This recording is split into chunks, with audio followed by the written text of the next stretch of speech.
உலக மக்களே வணக்கம். பிரதர் சிஸ்டர், காங்கிரஸ் கட்சிக்காரர் ராகுல் காந்தி சொல்கிறார், பிஜேபி இந்து மக்களே கிடையாதுண்டு. சரிங்களா? இந்த செல்வ பெருந்தகை தமிழ்நாட்டு காங்கிரஸ் கட்சிக்காரர் அவரும்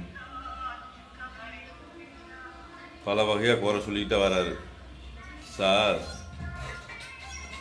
ராகுல் காந்திக்கு தமிழ் தெரியாது, செல்வ பெருந்தகை தமிழ் தெரியுமில்ல? உங்கள் தலைவர்கிட்ட கேளுங்க. சரிங்களா? நம்ம அண்ணாமலை சார் பிஜேபியில் இருக்கார். அவர் யார்? எல் முருகன். அவர் யார்? நிர்மலா சீதாராமன். அவங்க யார்? தமிழிசை சவுந்தரராஜன். அவங்க யார்? நிறையா பேர் சொல்ல வேணாம். அடுத்து வெளியுறவுத்துறை அமைச்சர், அவர் பிஜேபி தான் இருக்காரு. அவர் யார்? சொல்லுங்க. இப்போ வந்திருக்காரு நாகேந்திரன். அவர் யார்? பாஜக தலைவர்.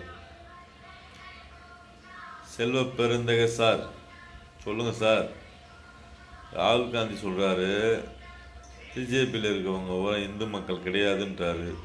கொஞ்சம் தெளிவாக பேச சொல்லுங்கள்.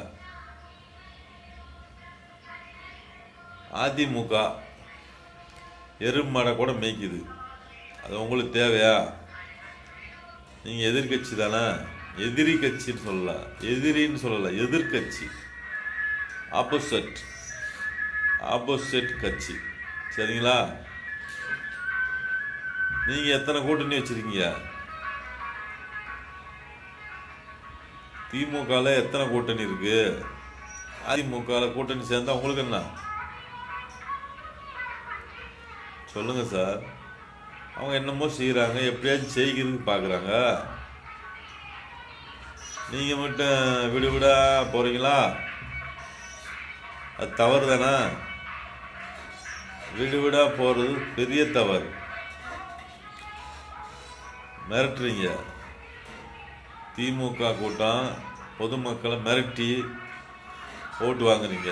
இது எவ்வளோ பெரிய குற்றம். இதெல்லாம் சரியா? ஓட்டு நீங்கள் கிட்ட வந்தே வாங்கக்கூடாது. ஓட்டு போடுறது அடுத்தால பார்க்கக்கூடாதுல்ல. இந்த சிஸ்டம்லாம் இருக்குல்ல.